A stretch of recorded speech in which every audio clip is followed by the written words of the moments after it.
Hey everybody, it's Matt from the editing room here, and I just want to give you a few warnings before we begin. So, first things first, this podcast was originally recorded December 29th of 2020, which means that it was supposed to come out somewhere in the beginning or towards the end of January of 2021.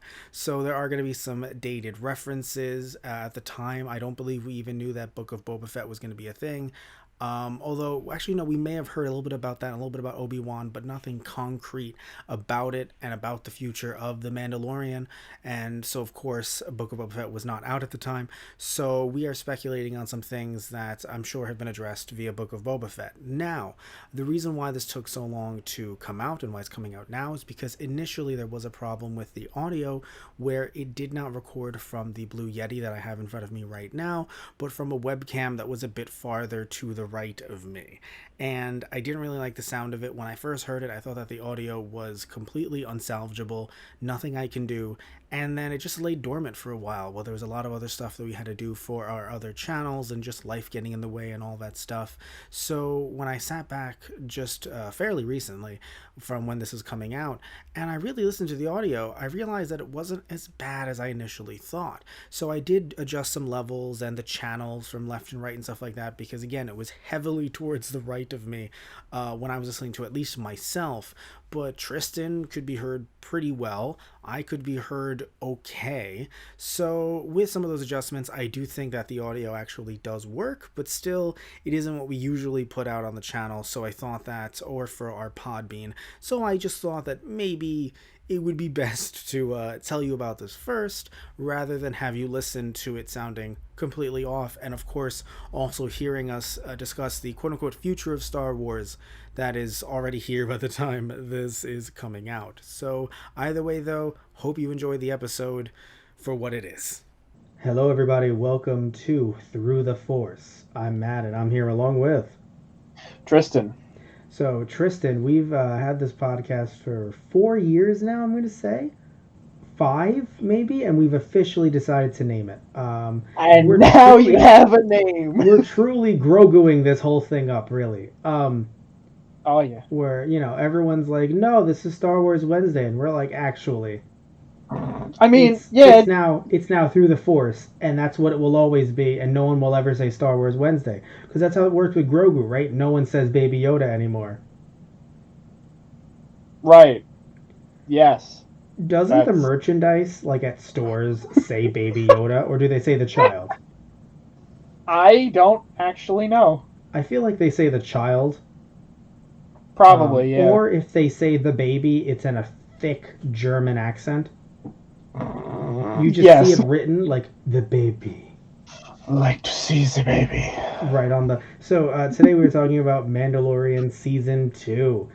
Matt has gifted me my present this year, and this is it. Yes, pretty much. Of course, I love talking about Star Wars as well, but when it comes to our Star Wars knowledge, I come at this from. I mean, we both started at the same time.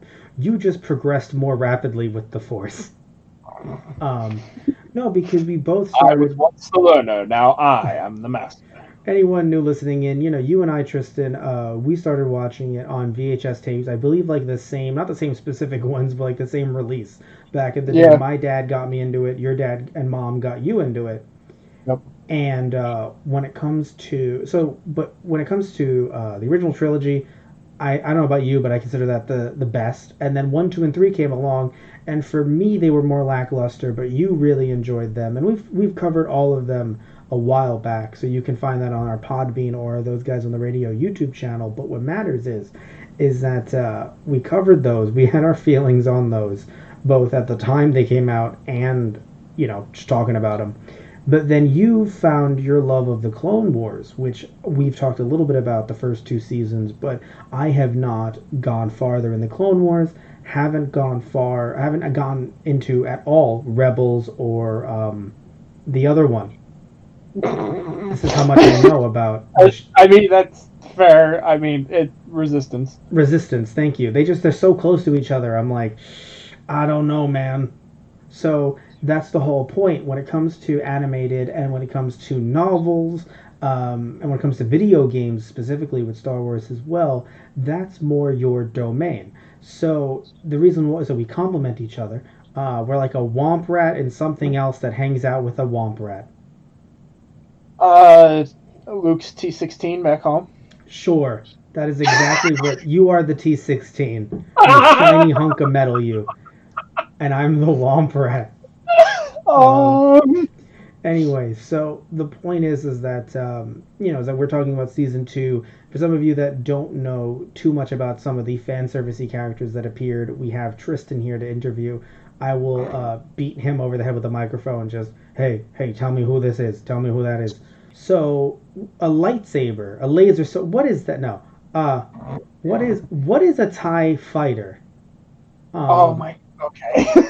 No, but well, we learned some interesting things about the Mandalorian this season. Not just not just specifically him, but like literally just all of them. Like apparently he's from a cult, Yeah. referred. So now the word cult is used. Yeah. Is that an apt definition? I mean, I suppose, I suppose it depends on who you ask. Um, Because some would say, "Oh no, we are just a sect," and it's just like, "Oh really?" Because we can take our yeah, helmets off, and you say that if you do, the you're the not. Yeah. the Force God won't let you into Force Heaven. Like, what's going on here? Like, I mean, they don't. They so they would they wouldn't like the Force in there, but right, that's fair. But you know what I mean? The way God into way yes, heaven. there you go. No, Perfect. but for real, because like when I first, because when it's funny when I first saw it, and it's been a while since we reviewed the first season. Literally, I believe a little over a year.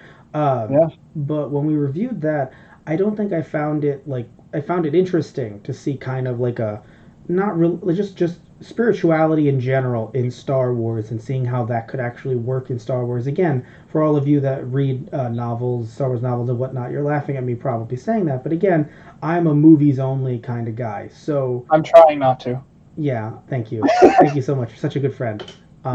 So when it comes to so it's just nice to see spirituality in more mainstream Star Wars shows because you I wouldn't be mean, able to get away with saying some of that on Cartoon Network, I would imagine. yeah. Although, Uh, what do you call the Force, Matt? Like, but you call it the Force, literally. You just said it.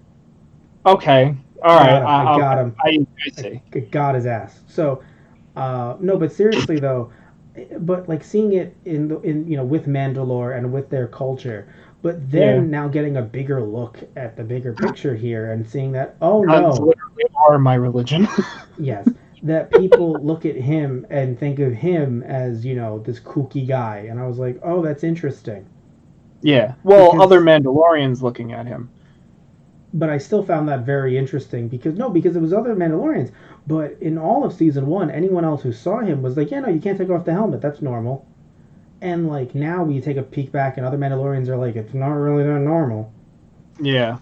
So that was interesting to see from her. But it's weird though because obviously she seems to be like she seems to not appreciate the way he and those of his sect look at the culture. Yeah. It's a bit more conservative, and she also wants to rule them with an iron fist. So it's very interesting. I want to liberally rule you. Well, Um, no. So Bo-Katan is actually a big character, and she has like in Clone Wars, she's introduced, and she has a bit of a checkerboarded past, really. so then she is also another character that went from animated to live action this season Yes. Yes, because she we is. have we have her. We of course have Ahsoka Tano, obviously. If any of you don't know, yes, she is from the Clone Wars series. She also has cameoed in other animated series as well. Not going to say when and where, just for spoiler sakes, but she has cameoed. And what's also interesting as well is she is now, and I checked online to be sure, she is in her 40s canonically.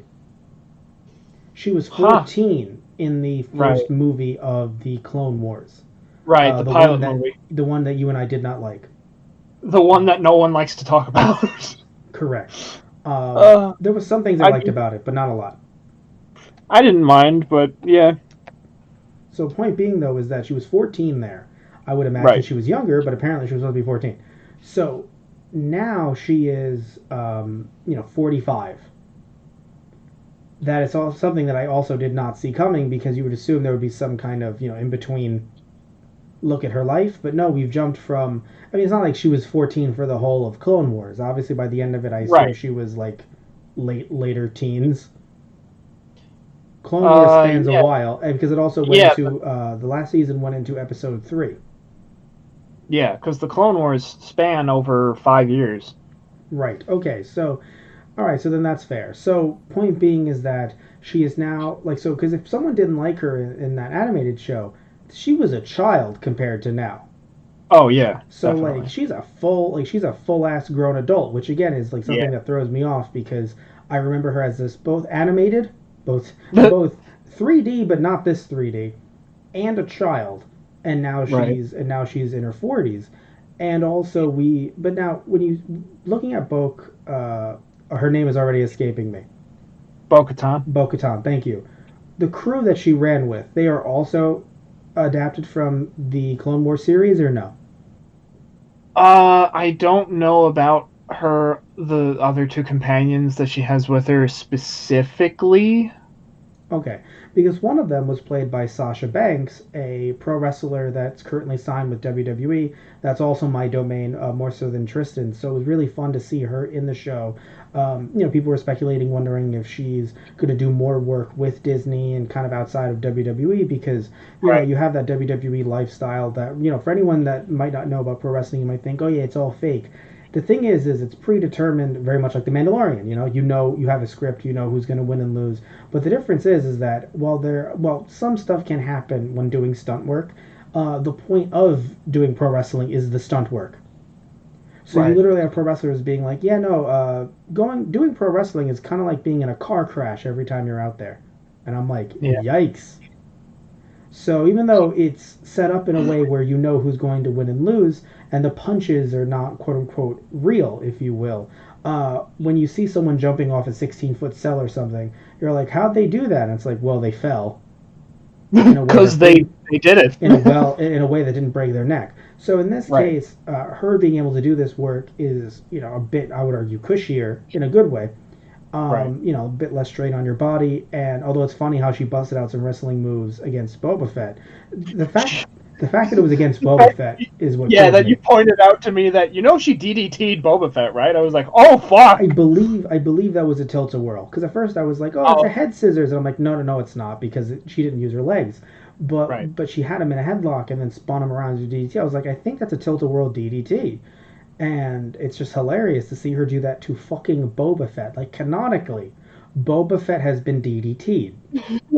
That's I part mean, of the canon. yeah, to be honest, I could totally see Mandalorians using wrestling techniques against each other or opponents, just anyone. No, no, same actually. So that was really fun to see. So something I wanted to mention, Tristan just reminded me while I was taking a swig of water.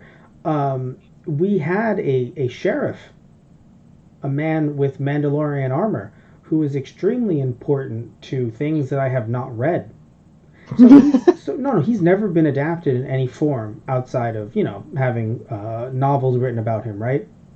Well, Cobb Vanth was mentioned in Star Wars Aftermath Okay, because the events of that story take place immediately after the fall of the Empire and just the New Republic, going after different Imperial cells. But the cool thing about the book is that they do little like maybe just like one or two chapters they'll have for a side story just going on in the galaxy so yeah, aside from the main story. he was in Aftermath. I thought he Yeah. didn't have a trilogy. I thought he had a trilogy. No, no, it was a spin, it was a side chapter within the book. Oh, I heard he was very popular.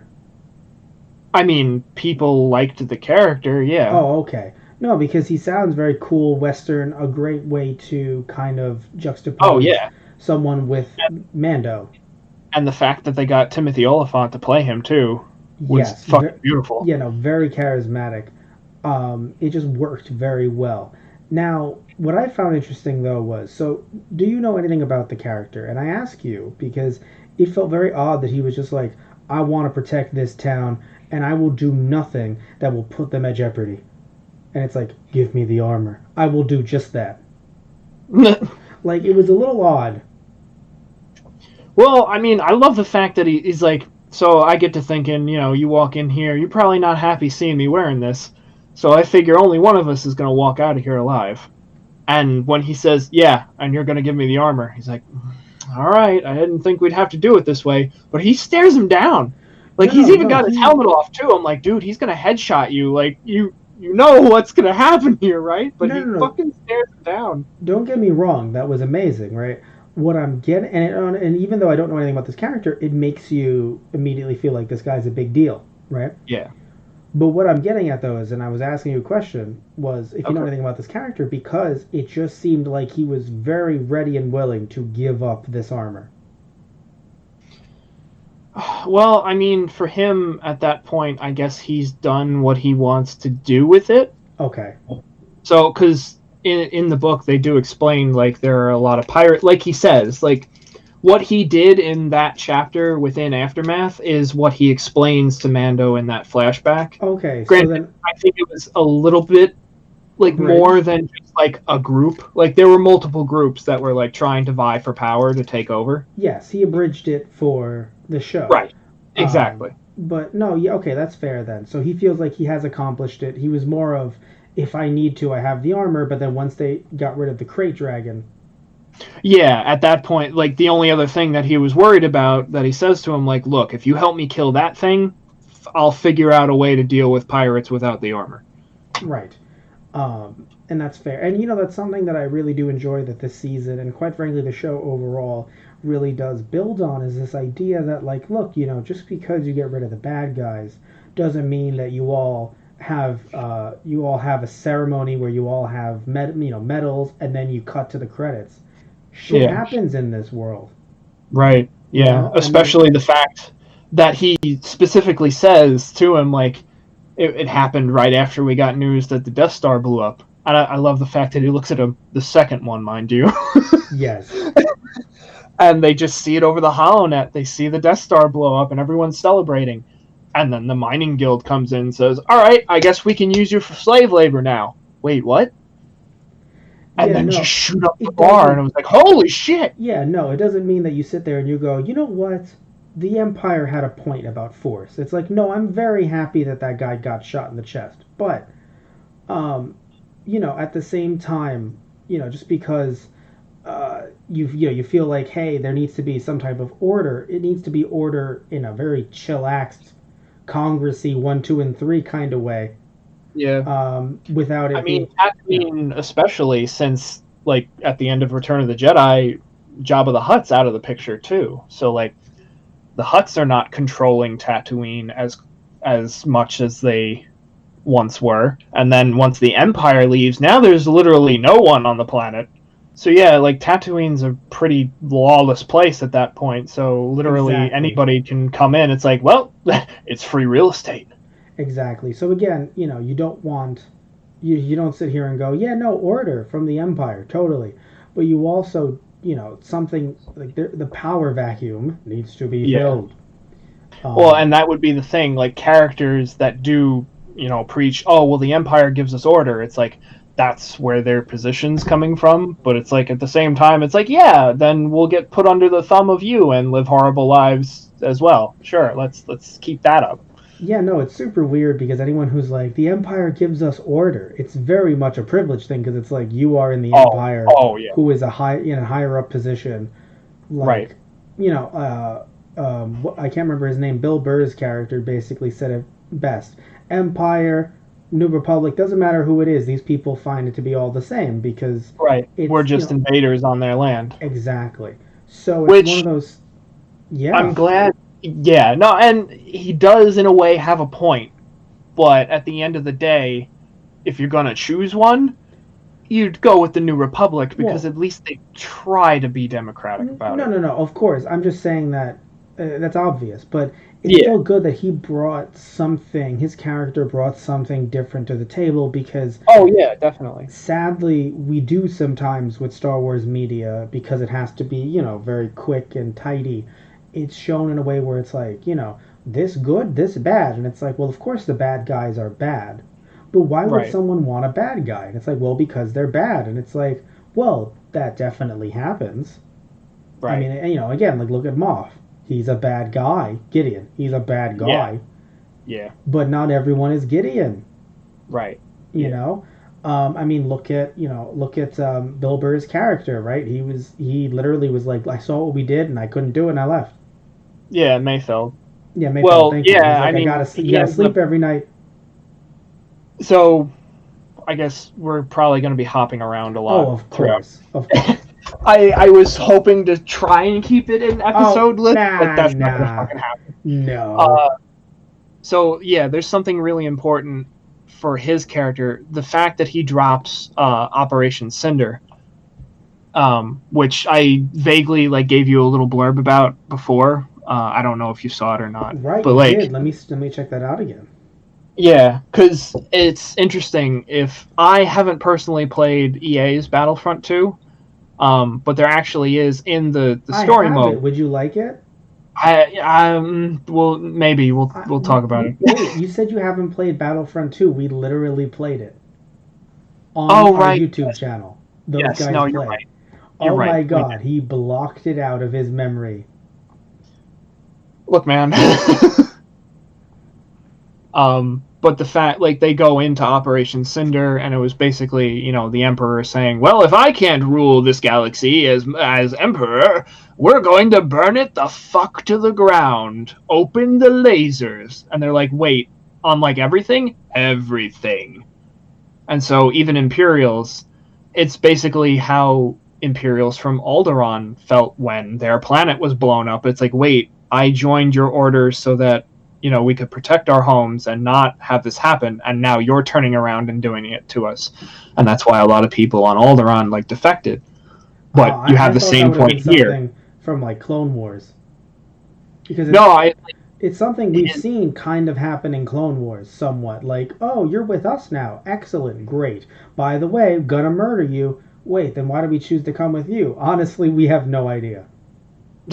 well, yeah, when the clones, yeah, kind of like on Kashyyyk, the clones turn around and then there's like, "We're here to save you, Wookiees." "Oh, okay, great, thanks. To help us fight these battle droids." "All right, now that the battle droids are gone, we're going to kill you next." "Wait, excuse me?"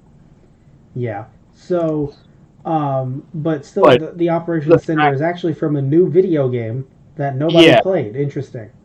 um, in that story mode, they go into those details. But like a lot of Imperials at the end of the war, after seeing Operation Cinder, again, it's another mass desertion basically, because it's like, what, like, no, we're supposed to be keeping order and keeping everything together, not burning everything to the ground because we're not following you. Because there are planets that were loyal that were even attacked, and they're like, "What the fuck, we've done nothing but support you, and now you're just going to attack us?" It's like, haha, yep. So, question, and this is somewhat relevant, somewhat not. So whenever because you haven't read a lot, well, you've read more than I have, a fair amount of like books and played games and whatnot.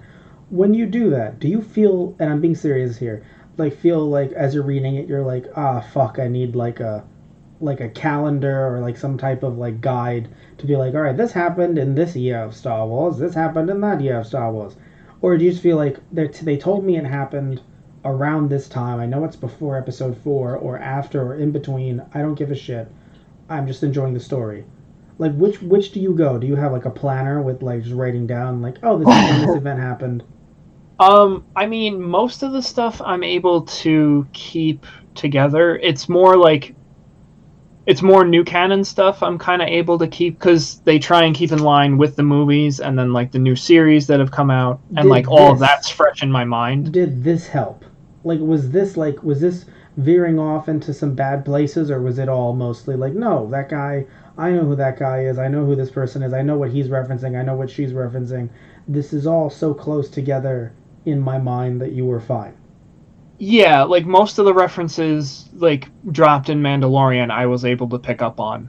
And even though I hadn't played Battlefront 2 and seen like the events of Operation Cinder, I've seen enough online, and I've seen another comic series that sort of delved into it a little bit too. So I knew enough of the events of what that was to be like, I know what he's talking about. I know why he's upset, Do you because think his it own, like he was even says, his own squad was even destroyed too, and they're like, we were the ground pounders. We were there to, we fought for you, and you just obliterated us. so I have How fucking dare you? so I'll tell you my thoughts on this in a second, but I'm curious.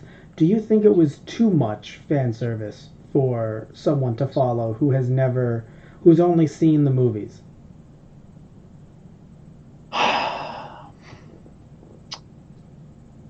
I That reference specifically, like, there are other more subtle references, like shit, even the Dark Troopers, they're legends. They're taken from Legends lore as well, and they're from a game. Um, but I think they're introduced here in a way that people can just get on board with it, even if they don't know the backstory or what they've been used for previously. Like, there are some things that are recanonized in these series that people can just be like, "Oh, that's awesome," and then like look it up and be like, "Oh, these have been used before," and like learn about it that way. But you don't have to. Like, they still work in the story that's being told right here and now. So you can So just be like, "Oh, that was a cool thing," and that's it. so thank you for saying that because I feel like while it is too much, right? The fact that you have Bo-Katan, you have Operation Cinder. You also, of course, have Ahsoka Tano. You have all of the, and I of mean, course the troopers as well. No, but I mean, if you Boba only Fett seen the comes movies, back. if you what was that?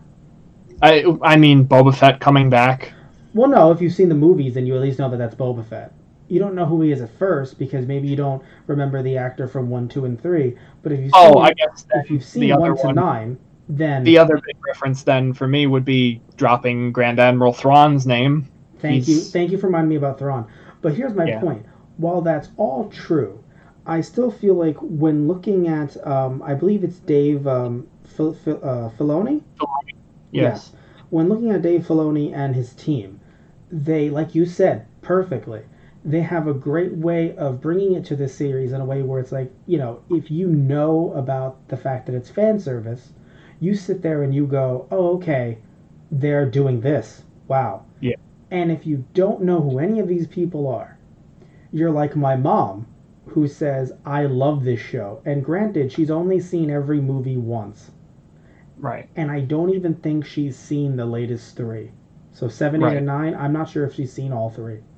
yeah, But she sees The Mandalorian and she goes, I love this show. right. She was like, I love it so much, man, I want to watch it again. And I'm like, you should probably watch the movies again. And she's like, I might. And I'm just like, no, you kind of really should. I'm like, does she even know who Boba Fett is? I don't know. All I know is that it wrote it in a way that anyone could come into it, yet somehow added so much because I thought it was all fan service and it was going to be hard to follow just because I was spoiled every week. Right. But it did not turn out that way, and I was very happy to see that. By the way, speaking of being spoiled, Tristan, how does it feel to be part of the club that was not spoiled on Luke motherfucking Skywalker? Oh yeah, I'm sorry that that got spoiled for you. Like, that's fucked up. Um, because a lot, like, I follow a lot of pages like on Facebook. I'm not usually on Twitter that much, but like, fuck. I honestly don't know how you got spoiled and I did not. Well, here's the thing. I didn't care about getting spoiled, to be very honest with you. I mean, What? I care that you got Well, no, no, spoiled. no. It became a problem later. I didn't care at first about getting spoiled pretty much every week because I wasn't following it week to week. I knew that I wanted to marathon it before the podcast to get my honest thoughts about it. But for some odd reason, it feels like because this is TV versus movie, people, even though there were spoilers coming out for 7 and 8, people were trying to be very respectful to a certain Yeah. extent. They were like, hey, listen, all right, Well, I, don't you show us any of those spoilers, okay, Mr. Bear, Mr. Brown, Big Brown right. Bear, Brown Not Buster everyone's gotten the chance Bear. to see it yet. Yeah. Literally 12:01. Someone's like Luke Skywalker, and I'm like, what the fuck? No. No, And I feel literally. like a part of that is because this is a TV show. Like it's the thing maybe not everybody, but a large group of people are watching a thing week to week. They want to talk about it and post about it, and it's the weekly thing. I know. It's just so interesting that like I was like in the middle of the night, I think, and Yeah. the I don't remember his full name, but he actually does Yu-Gi-Oh! Abridged. Oh Um, yeah. I Oh I know his first name Martin, but I don't remember his last name. yeah. Yeah. Lil He Karibo. yeah, little Yeah. Karibo. He posted and he was like I saw him on Twitter and he was just like, "Wow, sorry that I didn't watch the episode 5 minutes after it came up." And I was like, "Oh shit." I was like, "Wow, Yeah. fuck." Like literally. By the way, was that a good impression?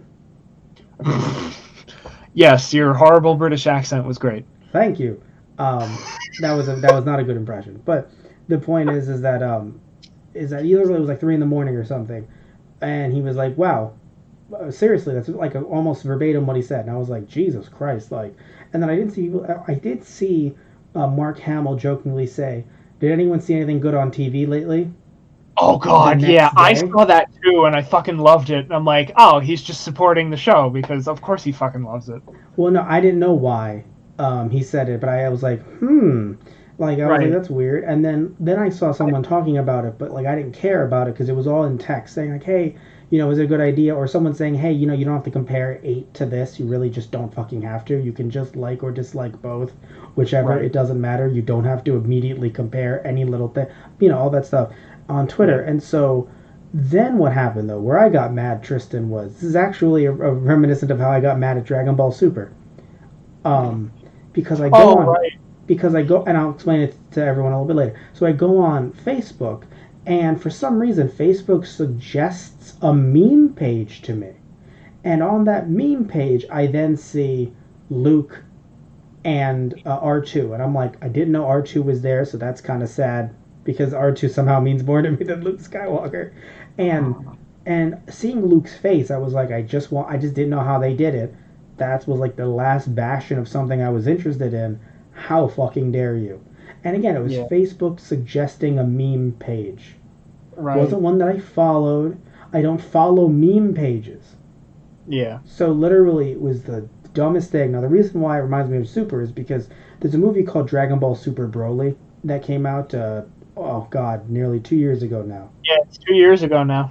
Fuck. And so we did a podcast on it at the time, Almost three. but before it came out in U.S. theaters and Japanese theaters, around the same time, like a month or two, off. When that happened, the one of the characters that was appearing in that movie was actually going to be in the newest Dragon Ball. I think it was Dragon Ball Fighters, right? The newest Dragon Ball Z fighting game. Yeah. Okay, so it was going to be in like some DLC download thing, which is like cool. That's fine, whatever. But what they ended up doing was in releasing this character, Bandai Namco essentially spoiled the movie in that crossover tweet thing. Right. And I Yeah. was just like, "Wow, you pieces of shit!" Because and even like the trailers were like that were released were not in the U.S. but I think it was in Japan. Were like spoiling it, but then they promoted those trailers, and like overall, I was just like, "This is so awful." Like, I want to see some trailers, sure, but like, why are you promoting this in a way that makes it so that it's like, "Oh, great, this character is going to appear in this movie," in a way that I'm just like, in a way that I need water. But I digress. Either way, what matters here is that, yeah, you were not spoiled on any of these, right? So you got everything fresh, didn't you? Yeah, I did. And it's funny because the meme pages that I follow, they would do uh, spoilers without context, and it was just That's funny. images that vaguely recount like the events of each episode. And there were weeks where I hadn't seen the episode yet.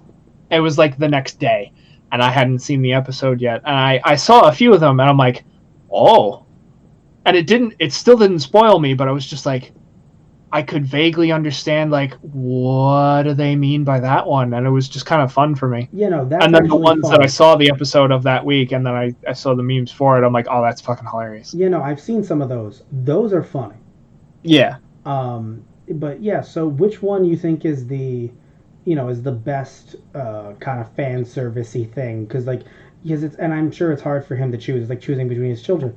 Uh, Boba, because you have Boba Fett, you have Ahsoka Tano, you have Luke Skywalker, Yeah. you have you have. I mean, do you want to consider Dark Saber fan servicey stuff? I mean, it wasn't in the original trilogy. I mean, no, but it was in the last season too. I mean, That's fair. You're right. You're right. You're right. We learned a little bit more about it, but you're right. It was in last. It yeah, was. It's the big thing that made people go, I would "Holy shit!" say, Season two. yeah, I would say Bo-Katan Kryze, like, because she's a big character from Clone Wars to Really, have her in. even before Luke Skywalker. Well, I mean, no, like she's on the list, but like Just putting her on for the me, list. You're like, I yeah, didn't choose my favorite match. She's just on the yeah, like list. I mean, I think you already know my answer, Matt. Look inside yourself. You know it to be true. Yeah, like it's how I had to look inside myself and realize that of course it was going to be Luke Skywalker that comes to save Grogu in the end, because who the fuck else would be listening through the Force in this time period and be like, "Oh shit." So thank you for reminding me. I think we might have vaguely mentioned it before, but yes, this takes place. In case someone has not yet to pick up on it, which again is fair. This Yeah. takes place after Episode 6, before Episode 7, in Yes. that power vacuum. I mean, like, we said the word before, but literally, like, Yeah. these The New characters. Republic Yeah, is still trying to establish its control over the galaxy, yes. And which is interesting because it seems like little lines here and there, especially like in the tragedy when Fennec Shan says, "How could when Boba Fett flies after the Dark Troopers and says, 'I can't believe it, they're back, the Empire,' and she says that's impossible. The New Republic has jurisdiction over the Outer Rim, which anyone in the Outer Rim, like Grief Karga, the guild leader, he laughs at because it's like, yeah, sure, they've settled the Outer Rim, sure." yeah, that's always But funny. the fact that they're surprised that the Empire is back, it's like, granted, in canon the way it is now, like the New Republic kind of sweeps away a lot of Imperial holdouts pretty quickly, Well, whereas in Legends it took way longer. yes, and Legends, you're referring to the stuff that is used to be not canon slash canon, essentially, Yeah, novels, video games. But when Disney took over, the mouse was like, yeah. "Oh, Legends!" And so, Put the stamp on it. yeah, Yeah. I need to drink some more water so that I do a good Mickey Mouse. You best believe I'm gonna put the stamp on that because we gotta make it our own. Gosh, that's fucking weird. That's just like you did a really good Mickey Mouse. I'm a little I nervous. had some practice with a coworker when we're bored. I'm very happy to hear that. You sound like you could plop the character right into Kingdom Hearts. You just plop yourself right in there with Nick. So I But so yeah, if I had to pick my favorite, fan service appearance, it's got to be Luke Skywalker, with Ahsoka Tano being a very, very close second. yes. So and we have to say it's very interesting that they've done something that I don't think has ever been done before in the history of mediums. Maybe I'm wrong here. Hear Oh, me out here. taking animated characters and putting them into live action. Yes, because obviously you're going to remake, not obviously, but you see Disney remade Disney's Aladdin, their very own Aladdin. They remade it in live action, but they wouldn't make an Aladdin 2 building off of the first Aladdin in live Right, action. right. Now, I should be fair here. This is well, because here's, yeah, it's weird because, like, I'm mixed, right? Because you could argue this happens anytime in Japan, like, an anime will do a live action special, Mm, which they've done that. Like Case Closed has done that, Detective Conan. Other shows have done live action specials, but the key here is they didn't take the whole show. right. Like they just took one character, arguably two with Bo-Katan, but like they take one character, they're like, here you go, and then like that's what's interesting. They didn't like take all of the Clone Wars. It was like anyone you've ever seen in there that was new that you've never seen before in the movies, they're in this show. Like they didn't do that. They just took like two characters, right? Literally only two, I believe. And they were like, Uh, "Here you go into Mandalorian. yeah, There will be more later, like Thrawn, but like right now it's just the two." right. And that's what's so interesting to me is that I don't know if I like it just yet, but it's a very interesting thing. And the reason why I say I don't know if I like it is because Well, because of two reasons actually. So the first one is I feel like having Ahsoka Tano be kind of like a backdoor pilot to her own show is odd when the show is on a streaming service anyway. So it's like what do you think would happen? Like people would go, "Oh, I don't know about Ahsoka Tano," and they would cancel her show. Like they need more content to feed the blood streaming service god. So like there's a reason why they announced like 30 shows. I don't know if you know this, Tristan. We're getting a show on Disney Yeah. Plus. We're just giving away shows. Oh yeah. I mean, I can't wait, to be completely honest. I would love to be a part of Star Wars. Just the two of us just complaining about something. Just But standing around before we get shot. Matt, be like, you're giving me heart palpitations. Be still my beating heart. Like I would give, I would give a kidney to be like an extra in the background. Episode 9 would have been better if they scrapped every part of it other than this one idea. Every time someone said a word that was anywhere near Palpatine, he just appeared like, "Did you say Palpatine?" No, we didn't. Oh We my said God. palpitations. Get the fuck out of here. Get you and your creepy ass zombie chair out of here. Is everything okay? Is everything okay? No, somehow my palpitations returned. He Oh appears. God. No, damn I it. said my palpit. Fuck you. I'm sorry. I just keep on hearing palpa, and I just show up. Okay, we're talking about good content, Matt. We are Come talking on. about good content. So, but no, no. But I do feel like it would have been a bit more interesting if they went with the Marvel approach. Which, if you don't know about, if you don't remember the Marvel approach, Tristan, it was, hey, we're gonna just throw out our shows, which were Daredevil, Jessica Jones, Luke Cage, and Iron Fist, and they will Right. cross over either in their season or in their second season. But we're not going to immediately just like. And to be fair, this is Mando's second season, but she doesn't have Yeah. her show yet, is what I mean. Okay.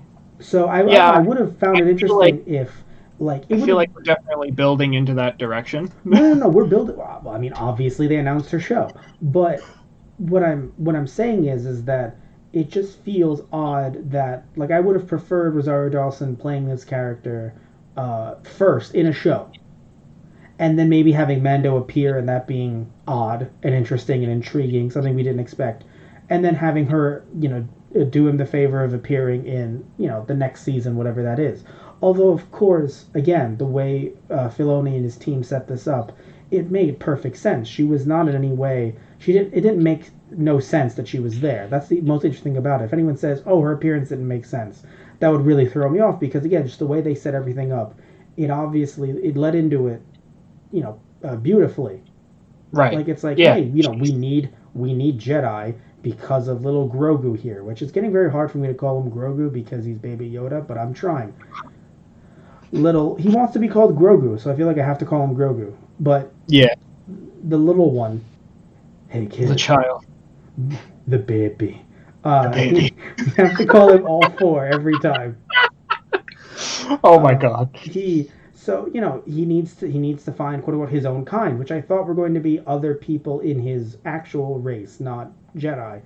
But once it turns into Jedi, it's just like, oh, how could you not end up having like you said it before? How can Luke not appear? That would be odd. I Yeah. hope it gets recast in the future though, because I want more adventures of Luke Skywalker. But I feel like unless they're going to be cameos, why bring back Hamill for this stuff? Yeah. I mean, As how do much you? as it I mean, pains me. yeah, it hurts you, but you see my point. Oh no, I get it. Yeah.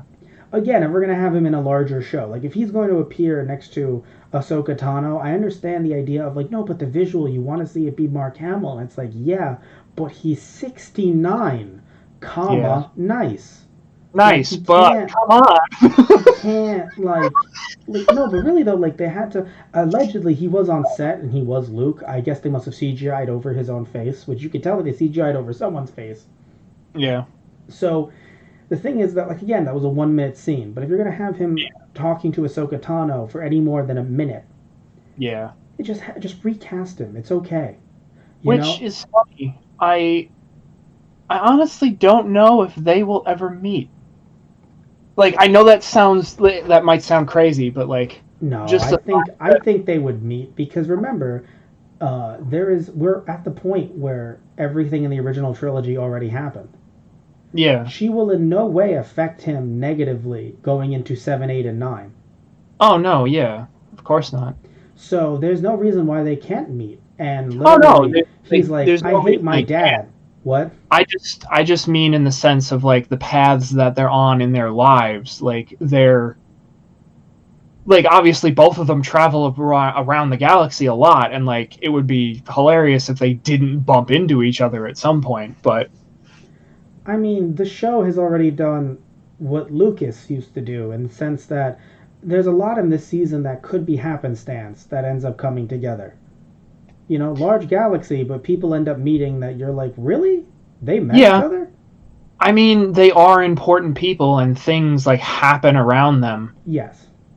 and So, those types of people just I guess in general like tend to gravitate towards one another in one way or another. but what I'm getting at it, but Luke and Ahsoka are very much the Well, same. So I can't. even even like not force users, like the fact that our character Mando runs into Bo-Katan and she's trying Yes. to reunite everyone to take back their homeworld of Mandalore. Question, by the way, with Luke. Is he running the school right now that he ends up killing, attempting to kill Kylo Ah, in? yeah. So no, he's Oh, not at okay. this point.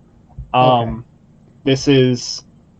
I'm pretty sure this is still in the stages of where he's like patrolling the galaxy, trying to find information on the Jedi so that he can have a school. Right. Okay. But I don't believe that he's officially started his school yet at this Right. point.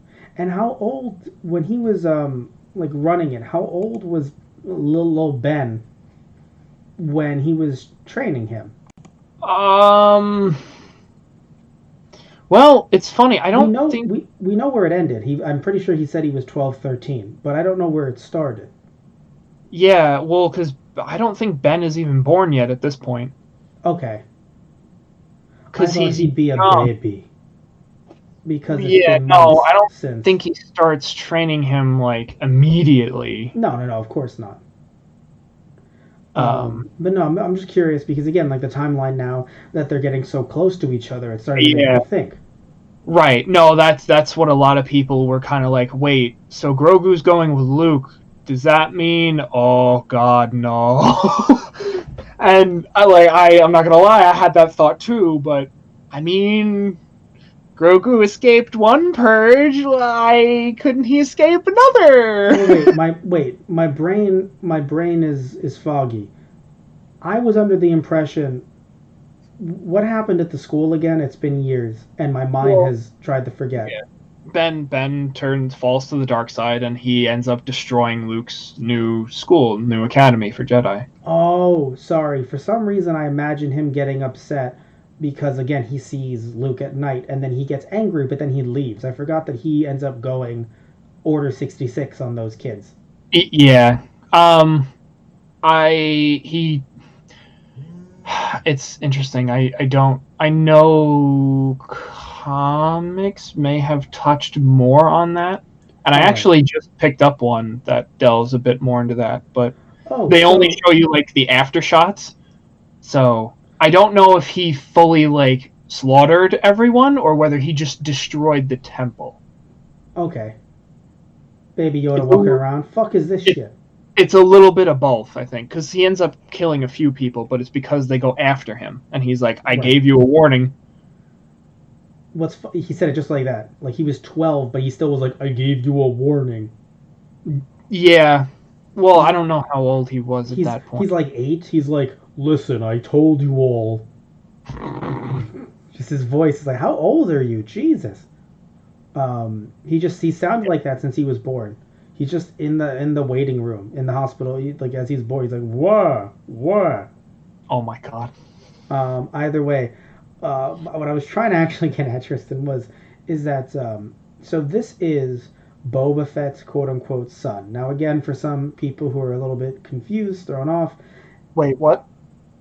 but not Boba Fett. Sorry, Jango Fett's son. Okay, yeah. Grogu is Jango Fett's No, son. no, I'm jumping to Boba Fett.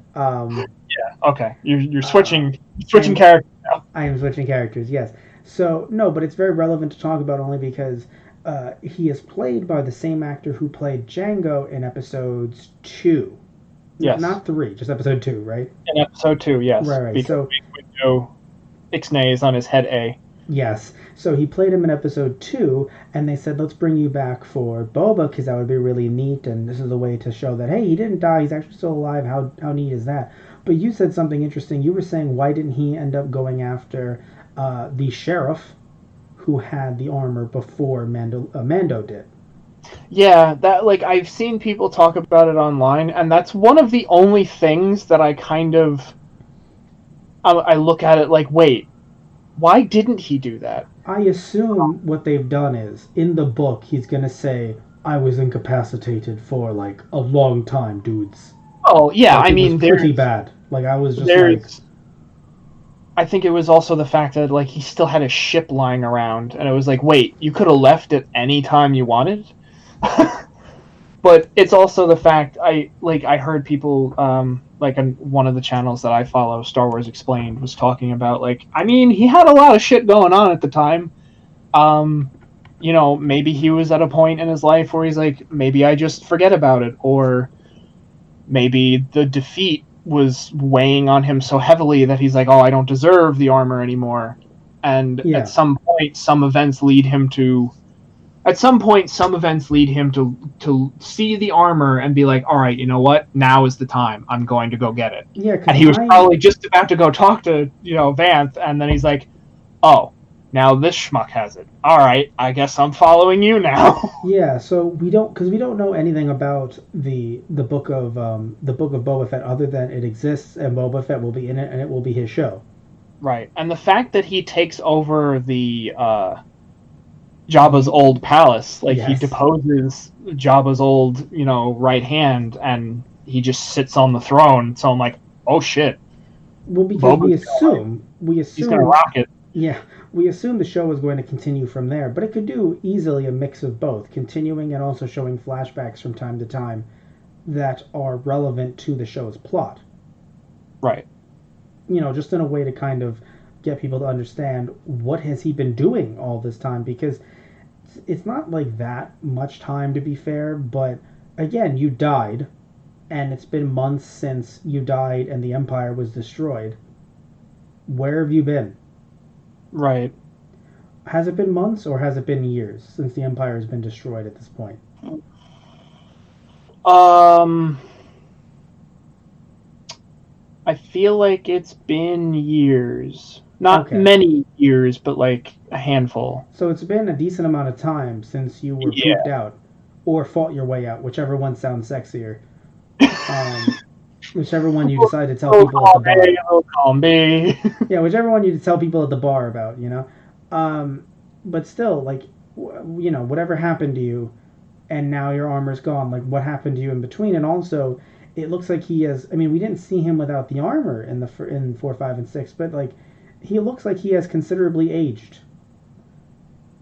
Like, just looking at him versus how he, obviously different actor. I know they weren't thinking of him in this way when he died in 6, but like, still, he just looks different. You know what I mean? Yeah. Like, even with the armor on, he looks different. So I'm wondering what they're going to do with that. A few years on Tatooine will do things to you. I mean, that's true. I think Obi-Wan's proof of that enough. Uncle Ben? Not Ben. Uncle Ben. That's funny. Yeah. Well, Uncle Owen. Uncle Owen and Aunt Beru. Yeah. Thank you. They were in their 30s. They were both 24. Yeah, when you see them in episode 2 and then you see them in episode 4, like, there's roughly 20 years? 19. 25 years? No, 19, because Luke is 19 at the start of episode 4. Yes. Oh, you said episode 2, sorry. Yes, because you see, like, Anakin visits them, like, when he goes to find his mother, they're there at the homestead. No, you're right. I just thought, for some reason, I pictured them, episode 3, getting handed the child. The children. Right, yeah. The babies. Oh my god. But no, I'm thinking of, you're right, episode 2. So anyway, but... Yeah, that's one thing I want to bring up with having Boba Fett in, especially the fact that he shows, like, that little thing that he pops up, the image of his, like, family history in Mandalorian. Right. That he shows to Din Djarin. the fact that a big chunk of this season specifically is what it means to be Mandalorian, because so many people throw around, oh, you're not Mandalorian if you do this, or I'm Mandalorian because of this. So Tristan paused. He heard my alarm go off in the background. Sorry, I'm trying to get an Xbox One before it ends up, the bid stops. So it ends in like 12 minutes. So I put an alarm on my phone thinking we wouldn't go this long. And if we did, this would be a Cool. fun story. Worst case scenario. So yeah, so I'm waiting to bid on an Xbox One. Anyway, just keep on going. Cool. All right. I'm I, did, sorry. Am I wasting your time? I didn't tell Tristan this was happening, so his is also news to him as well. Oh my Um, god. Well, good luck on your bid. Now, anyway, about Boba Fett's family history.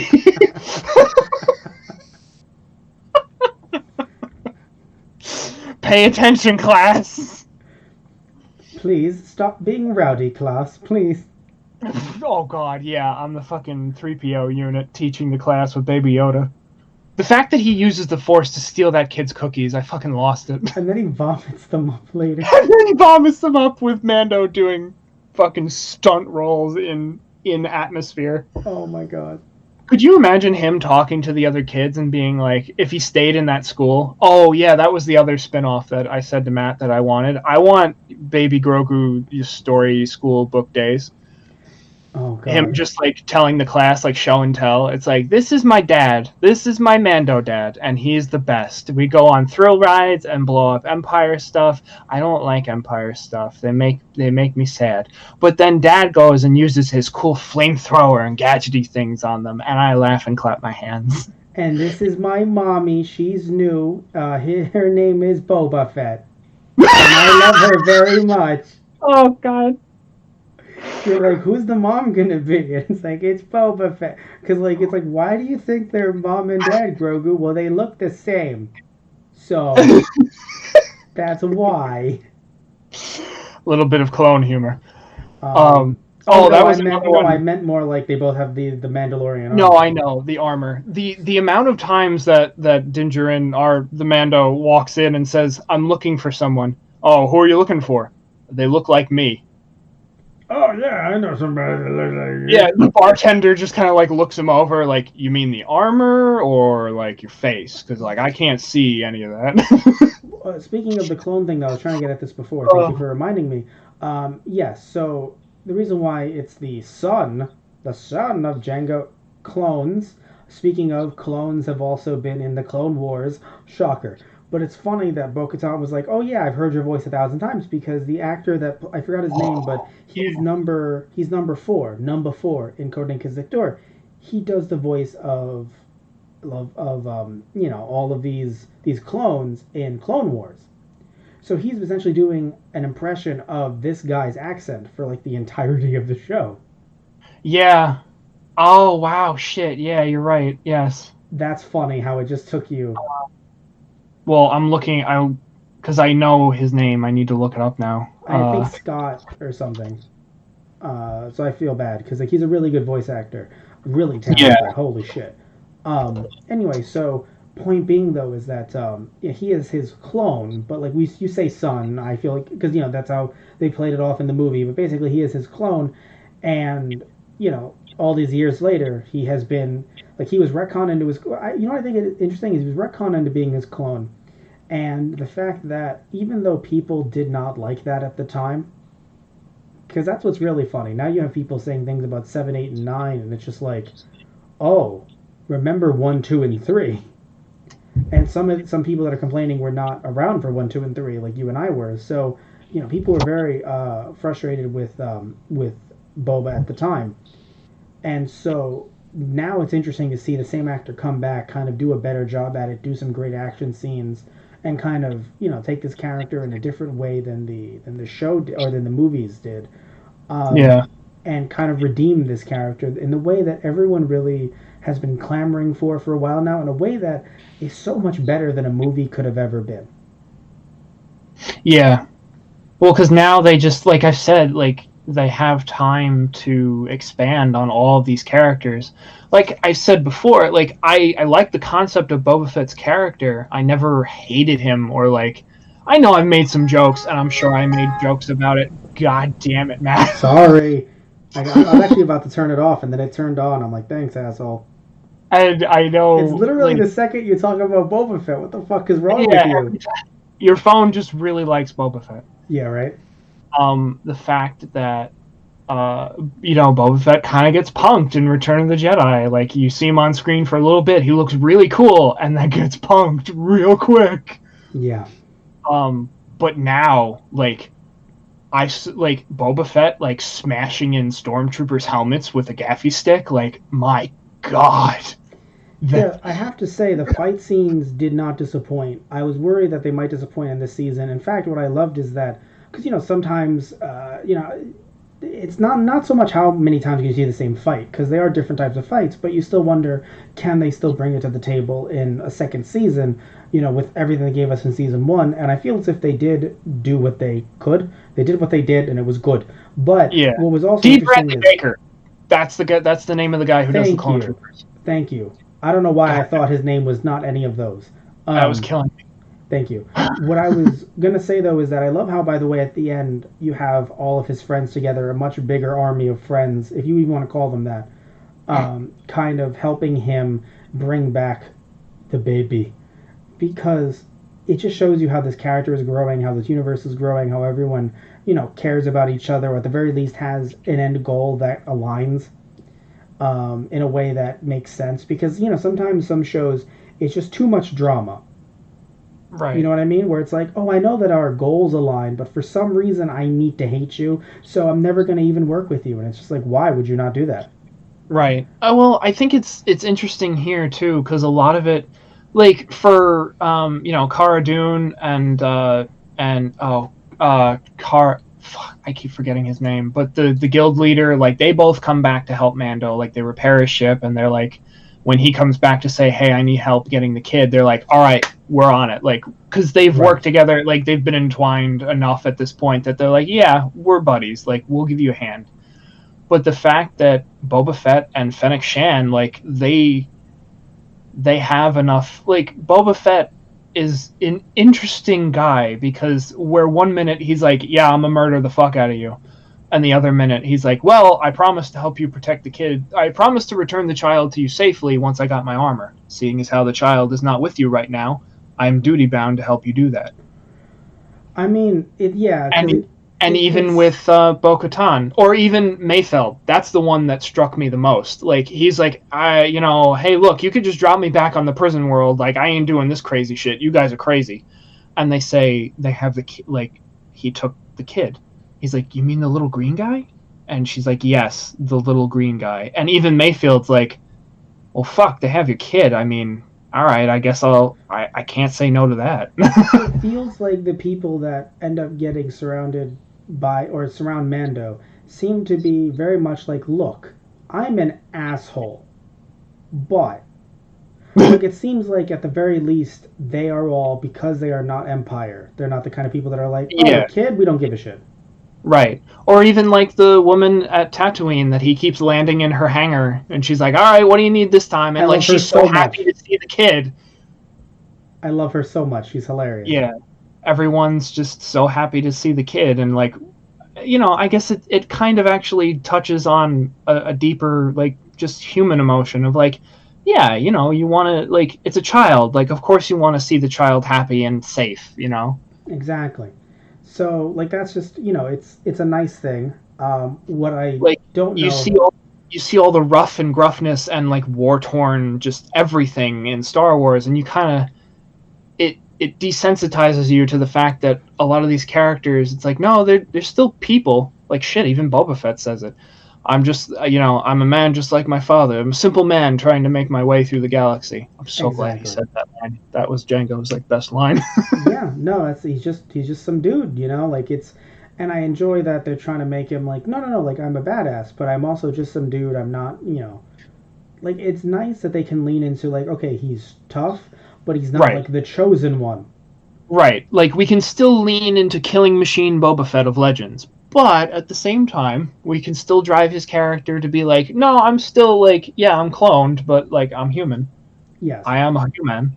And but so we were talking about things that we like, but one thing I don't know if I like, and I'm curious, I want to hear your take on it. And I know it technically isn't about this show, but it does reflect on not just this show, but like how the show may turn out in the future. So I think it's interesting to talk about a little bit at least. The idea that we now have so many shows announced in the Star Wars universe that seem to spawn from this show.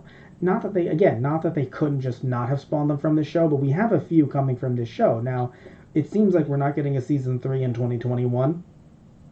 Yeah. So that's going to be replaced with Book of Boba Fett. So you're fine with that. You're like, because as far as I'm concerned, right, other than the dark saber stuff, you could have ended the show here. I'm Yeah. not saying you'd be happy with it, but I'm saying like you could have, like, narratively, I feel like they've told their story minus the dark saber stuff. Right. Yeah. I mean, I do agree with that, but there's also like it nags at me too at the same time because I'm like, I've seen other people's takes on it as well, and even Ahsoka kind of brings it up too. Like Grogu can reach out through the Force when you take him to the Seeing Stone on Tython, and it'll be up to him, like whether maybe a Jedi will hear him, and even if one does, it's still Grogu's choice whether he wants to go with them. Right. And I think he really only goes with Luke because that's what the Mandalorian is telling him, like, this is where you belong, this is where you need to go. And I think he's still young enough to be like, but I want to be with you, but if you tell me to go with him, I guess I'll do it. No, yeah, I'm sure they're going to meet again. I'm not saying this is the end for them, but I Yeah, do I think feel that like they can, like, I, I, I don't think Grogu will actually stay with no, Luke for that no. long. And Luke's not the type of, like, if Luke looked at him and, like, I'll train you to use your abilities, and if Grogu at one point says, hey, like, thank you for teaching me this and showing me how to, like, defend myself, but I think I kind of want to go back to him, I think Luke would be like, all right, you know, I can't force you to stay here. I would never do that, but it's it might not be the best idea, but if that's what you feel like you need to do, then go ahead. Also, as I'm older, I still feel very weird about the Jedi way of just, oh no, he likes somebody, so we can't train him. I Yeah, love how it's well, like, I love how that's what they got behind. Like, no, you have to understand, love can turn into hate, so we can't have any of that stuff. And it's just like, uh, cool. yeah, and I that is know, I know, definitely it's old uh, Jedi way stuff, but like, it's still something that doesn't sit well with me as someone who's only seen the movie. So like, I look at this and I'm just like, it right. just And seems no, so that is odd. a big point that a lot of people bring up about the Jedi. Like they are still too rigid. They are an extreme, even if they try and do good things. Like they still fuck up a lot, Yeah. considering. And like even Luke comes to that conclusion too, obviously. But I think Ahsoka says it so like state and point, like factually, because I mean she's seen what that can do to someone, and that's her experience. So she doesn't want that to be passed on to anybody else, and that's a scar from her own life that influences her. That's as true as the fact that I just won the Microsoft Xbox One. Fucking yes! I fucking won the auction, Tristan. Oh shit! Nice.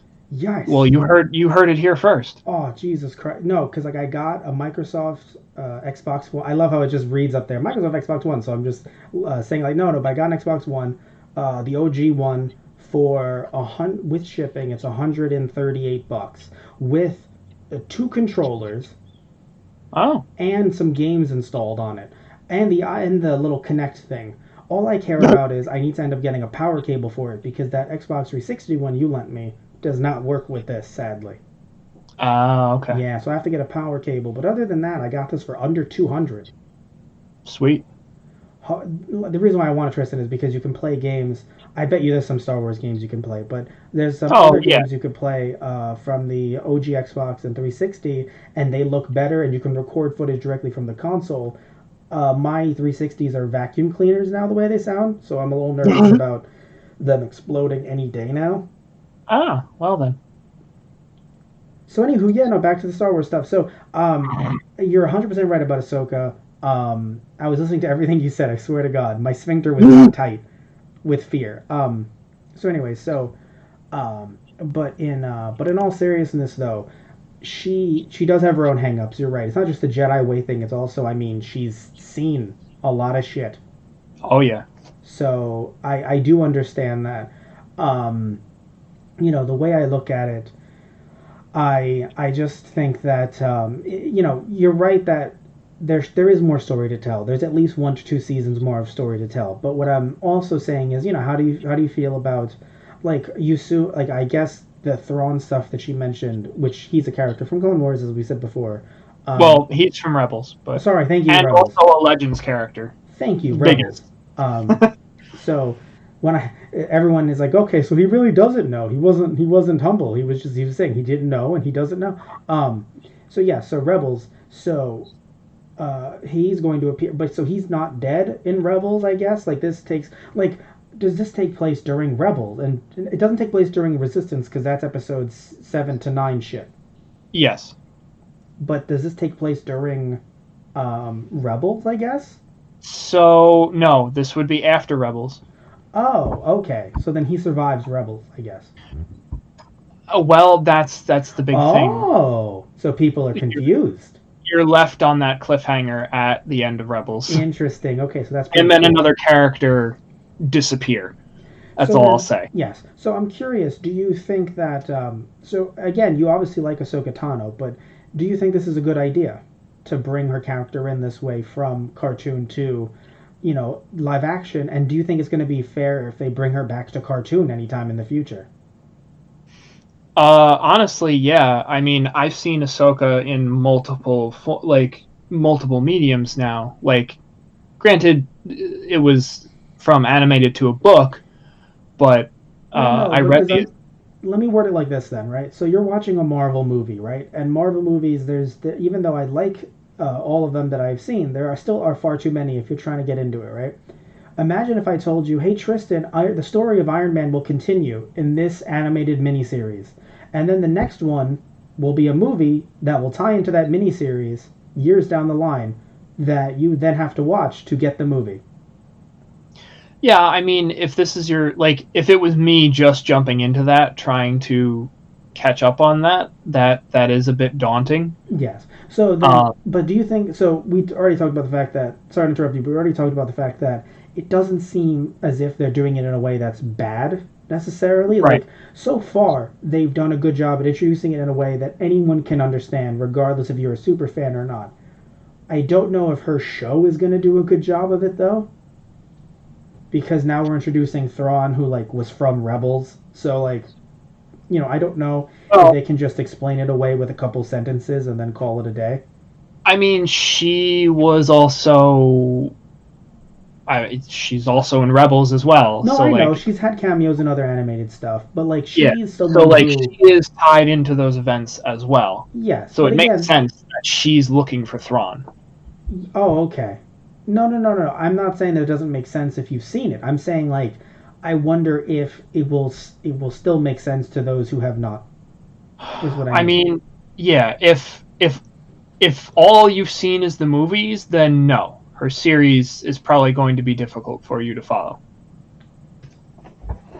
So I personally think that's an issue.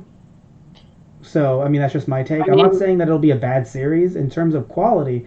It will be a great series. By the way, that series and Book of Boba should both be by Dave Filoni, the current showrunner. I believe he's currently the showrunner of this show, Mandalorian, right? Yes. Like showrunner or writer? That's a obviously it's a difference, but I mean, Filoni and Favreau are both okay. Depending on the episode, either head writer, like both of them are top tier up there, basically. Bryce Dallas Howard actually directed another episode in this season, which was really nice. Know her, Tristan. I want to make sure I get all her roles right because she's been in a lot of different roles. Obviously, very famous actress. She was in Jurassic Park or Jurassic World. Sorry. She was in both Jurassic World movies. I think she's also coming back from the third one from the looks of it. We reviewed those movies as well. Oh, I didn't know she was in Terminator Salvation. Sorry to hear that. Um, she was also in the Twilight Saga. What, really? Well then. I did not know that.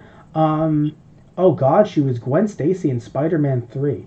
You have had a very interesting career. I was trying to find her in The Village and Lady in the Water. Right. Both Yes. movies that we reviewed for our 13 Nights of Shyamalan a couple years back for Halloween in July. She was in multiple Twilight sagas. I must have seen her. Right. So then, to So, answer your question, Matt, quickly. to answer your fucking question, um, I don't see it as a problem in the sense that then if say someone didn't want to go back and look at all the material, watch, read, what have you, to catch up, to be able to understand what's going on in Ahsoka's live action series, then maybe that series isn't for you, and that's okay, because obviously, like you just said, we're getting so many other different series that there are a few of them on that list that I have no idea what they're going to do with either, just from the name. oh yeah, so you might not be interested in those series. So, like, I feel like they're trying to throw something out there for everyone, whether, like you said, you're a super fan and you're invested in these characters, or you're just new on the train from the movies, or you're like, you jumped in on the Mandalorian, you're like, this is the hot new thing, I'm going to watch it. Those new, like, some of those other new series might be up your alley. And I know at least for Kenobi and Ahsoka that they're going to be limited, like only a handful of episodes, like 6 or 8, I believe. Which is also good as well. Because you kind of need that, you know what I mean? Like, so not everything needs to be 5 to 10 seasons. Right. And I've also learned that too, because Clone Wars, now obviously Clone Wars got more seasons as it went along, and because they wanted to finish the story they were trying to tell. But when I first watched Rebels and realized it was only 4 seasons, which you'd think, oh, 4 seasons, that's quite a bit. I'm like, well, I mean, Clone Wars went on for 7. Granted, the last 2 were added on later, but it had a longer runtime. I was kind of sad to see it go at the time, but the more I thought about it and the more I heard Dave Filoni talk about it, it's like you said, and that he's stated in multiple interviews, like he had a story that he wanted to tell, and he took the time that he needed to tell it, and that's what it was. And for that, it's kind of that idea of sometimes less is more. So, like, yeah, he took those 4 seasons to tell the story he wanted to tell, and he did it, and So then it ended. yeah, so hopefully they will let him do that now with these live action shows. Hopefully it won't turn into, yeah, well, we need more content for the Blood Gods for streaming, so you're gonna have to Right. create more. And I mean, So I feel like yes, that may become a problem down the line at some he point, might but I have to definitely leave, and then feel they'll continue the show without him, maybe. that's also possible. I hope it Depending on doesn't come which, to that, depends on which but show. It doesn't have to be the Mandalorian, depends on which show. right. Yeah. But And I like the fact that, like, Star Wars is a universe that you can just, like, it's a toy box. Like, you can jump into it and play with it. Granted, yes, there are, like, obviously big events throughout the, like, movies that you have to work around and certain things. And if you want to do it right, there are certain elements that you need to keep in mind when you're making a series. But there's so much room for new characters and stories that we haven't seen. So I feel like this is the perfect universe to be like, yeah, let's throw a bunch to the wall and see what sticks. and I think that this season got it right. Yeah, I feel like this yeah. season has a nice balance of they're still telling the story of the character that we came to know through his first season, and that, yes, there were a lot of cameos in this season, but I don't think, because other people online were talking about this too. Oh, do you think it's too much fan service? Blah, blah, blah. Is it not its own story anymore? But it's like... here's the thing, right? Me hearing about it through the grapevine, I was like, this sounds like too much fan service. Now, here's the thing, right? I watch, like, Kamen Rider crossover movies that have, like, way too much fan service, right? Japanese superhero crossover stuff. But that's the point, right? They're supposed to have more crossover usually than story. They're a fun little romp and you go away. But this is a TV show, so then you ask, was this too much? But I think that they made each piece, it was like a game of chess, each piece was was laid down to serve a Right. greater purpose rather than just Build up. be, you Yeah. know, a fun little thing for everyone. Like every, so that's the way I look at it. But again, hearing about it from the grapevine, I was like, too much fan service, right? Seeing it in action, though, I don't think it was that. Yes, there was a lot of fan service, but again, it was to serve a greater purpose. And Right. I And think, that's what it should be. And yes, for me, being the fan that I am, like you've said at the beginning of this whole show here, like I loved it. I loved everything that they laid out in this series, and I can't wait to see where it goes from yeah. here. And what I appreciate too is that, the first season, and I like this about the first season, but the first season, every episode was pretty much standalone. It was it was in service of a greater story, but it stood alone. In this one, I love how they, kind of came together, where it felt like each and every one was kind of passing the baton to the next episode. I enjoy both kinds of series, but I really enjoy how this one, it didn't feel a standalone to me. You know what I mean? Like each one, it was like, oh yes, we have to go do this thing, and then it was immediately like, oh well, then let's find that person. Whereas the first one was very much like, yes, it was still him trying to find, the child's people, People, right? Yeah, but it was still done in a way where it was like, I'm also going on wacky adventures, quite frankly.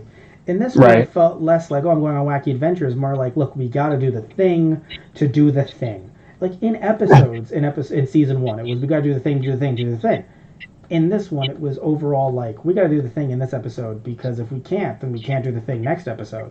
So it was nice how it very much flowed in that way. Right. So do you feel the same way? Because I felt like it was very different compared to season one in that regard, Uh, where season one yeah, felt very standalone each episode.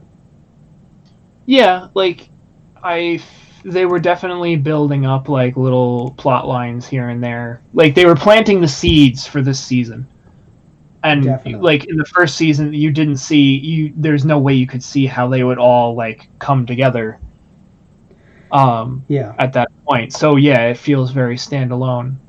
But it was nice. Like it was just kind of passing from planet to planet, and you got to see, just the Mandalorian being a badass, which Season one was very cozy. was a good, yeah, it was a good way to start off the series, I think. Yes. So again, this could have gone off the deep end, but I feel like it didn't, because even with the stuff that I don't know, again, if my mom could come out of this and be like, I get it, they did something right, in Right. my opinion. Again, Yeah. my mom is someone who is not a huge super fan in any sense of the word. But she loves Baby Yoda. She understands the prime directive. I'm flipping series here. The prime directive is keep Baby Yoda safe. And she understood that everyone was trying to either keep him safe or take him away. Yeah. It's simple stuff. Arguably, it's everything else that's a bit more dense, but like, for someone who might not know as much about the franchise, but not dense in a way that seemed to alienate anyone, which was really nice. So anything else you want to mention about this season before we wrap this one up? Yeah, I guess one, like I'm just looking through all the episode titles. Like I honestly I could gush about this series forever. That's Same. just Star Wars for me. But one out of a few things. There's a question I wanted to ask you, and then there's one other thing I wanted to mention. Please. With with the marshal leading into the passenger, we have Frog Lady. So Frog Lady, I know I mentioned it to you in passing when we were texting about the Yes. series that we were watching. Frog Lady and her husband are the most wholesome family in Star Wars to date, it seems like, and like I've heard the internet talking about it too, Mm.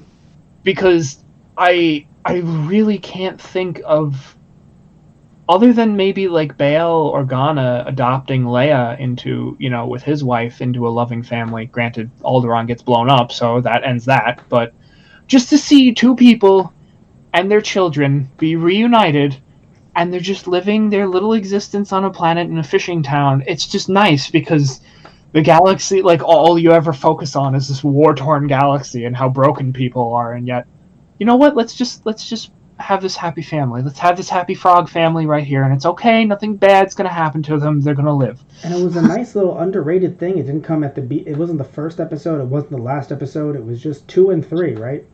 Yeah, yeah. Like, it was so nice. Both her and her husband look like the character from, I believe, Chrono Trigger, but in full 3D, like the frog character. Yes, right. No, like like, it's amazing to see how far we've come with CGI, and I assume there was some practical stuff in there as well, of course. But it's amazing to see how far we've come. Um, Also, it was really funny how she could understand him, but he couldn't her. So she was just like, I have to turn that droid thing into a fucking, into a translator, and then he was about to shoot that thing down.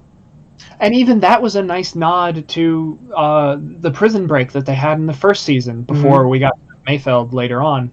Like, yeah, he still has that broken ass protocol droid or assassin droid, and she's like, well, I can use its vocabulary to talk to you because honestly, I gotta whip your ass into gear because my babies are dying and you're not helping me. And it was funny because, obviously it isn't funny at first having Grogu just eating her offspring. It only becomes funny because there was still enough offspring to make a baby.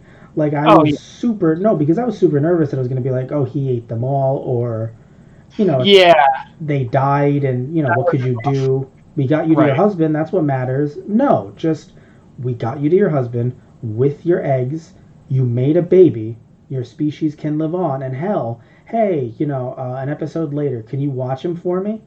And I was like, Yeah, I love how many people have like kind of just looked after Grogu while Mando's like, all right, I gotta shoot some shit up. Like, hang on to the kid for me. But what's even funnier is when they're not taking care of Grogu, and he's like, so I'm gonna use a jetpack and hold a baby. That's like normal, right? People just do that. I love the fact, in the tragedy when they go to the rock, he's like, well, I can't land up there, kid. Looks like we're gonna have to take the rest of the way with the windows down. And it's just Grogu like, yay, jetpack ride, as the breeze is blowing through his giant ears. Or they're in the speeder together and they get, jumped, and like the baby flies, and it's just like, he's fine, he's good. Yeah. Walk it off, Grogu.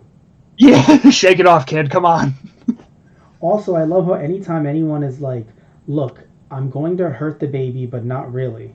But I'm going to hurt the baby, but like not really. Mando's just like, at this point, even if you don't hurt the baby, I'm going to kill you. I'm going to break your neck. No, literally the guy who had the jetpack. Beep, beep. Oh, God. And just his body just slammed on the ground.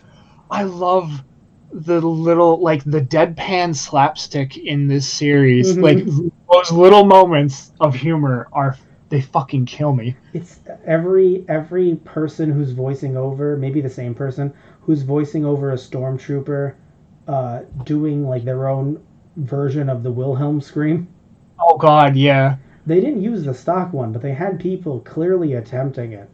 Yeah, it's like, just put your own spin on it. We'll go with it. Let's see what you can do. And everyone just had their fun with it.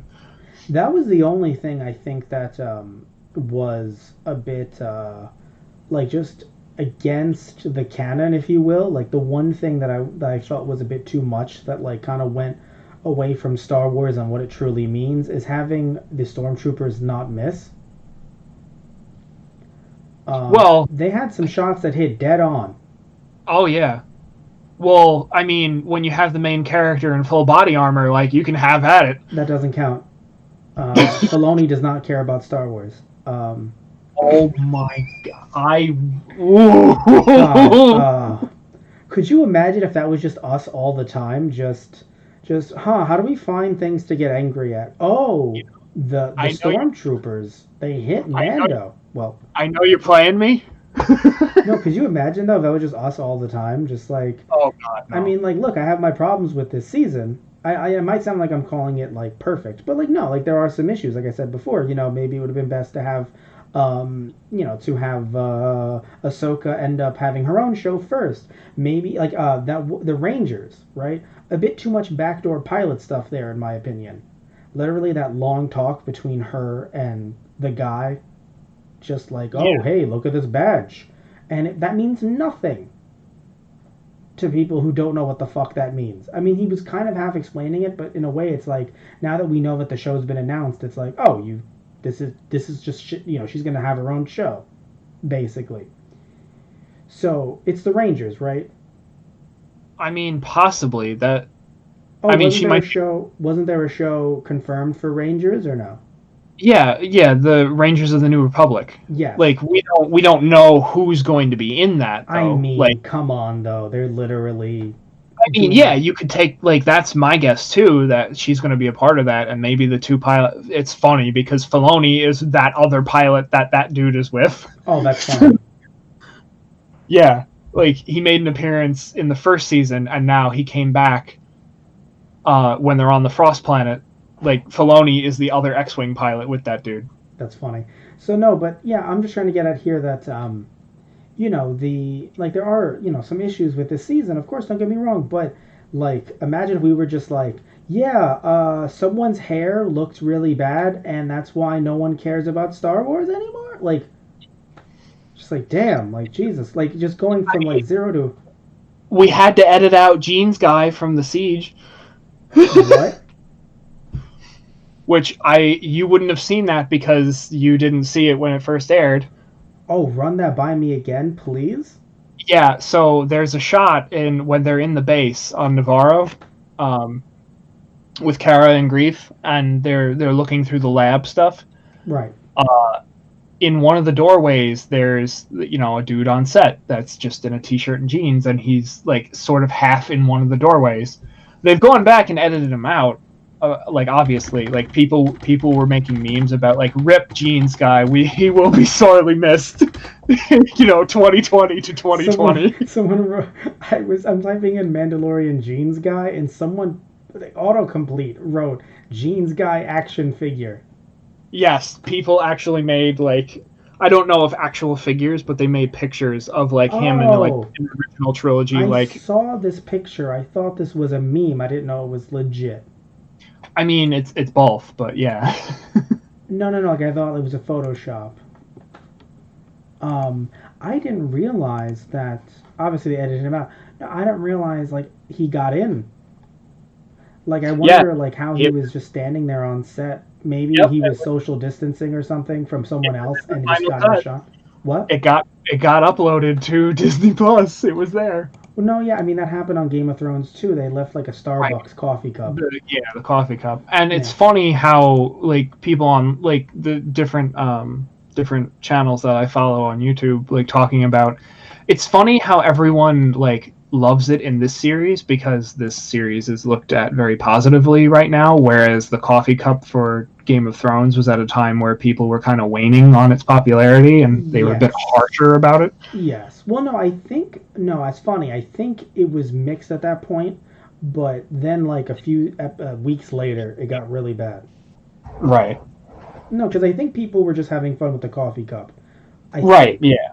Well, I think what people were getting frustrated with were like at the end, like their swords were rubbery, which I think people have accepted with like Power Rangers and Japanese superheroes, but have not accepted with Game of Thrones with its budget, where they had like a Hobbit level fight scene at the end with that many people, and like the swords were rubbery.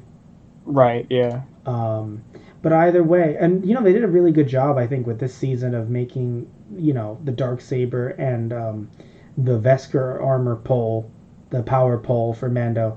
But they made them look like they were like real weapons. Yeah. Oh, Ahsoka's fight with the magistrate with the staff, that was beautiful. Yeah. That felt like it was right out of Clone Wars. Tristan, someone made. I know we talked about the action figure for Gene's guy. Someone did it as a Lego. Oh my god, it's that's like a fake Lego. It's Lego Star Wars, and then Gene's guy, and he looks like he's a Lego. Right. Jesus. Oh my god. Right. Diana Lee Inosanto. Okay.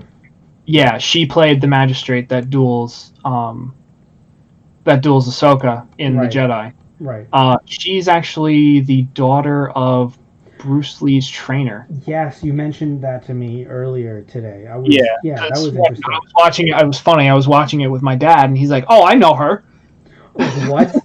Yeah, right. Your dad loves like Hong Kong, uh, kung Just fu. martial arts movies. Oh, Yeah, just general. Okay, yeah, yeah. Oh yeah, he loved Bruce Lee growing up. yeah, I mean, even as an adult too. But yeah, like that duel is beautifully choreographed, and I love the fact that Dave Filoni just like goes in full tilt samurai movie.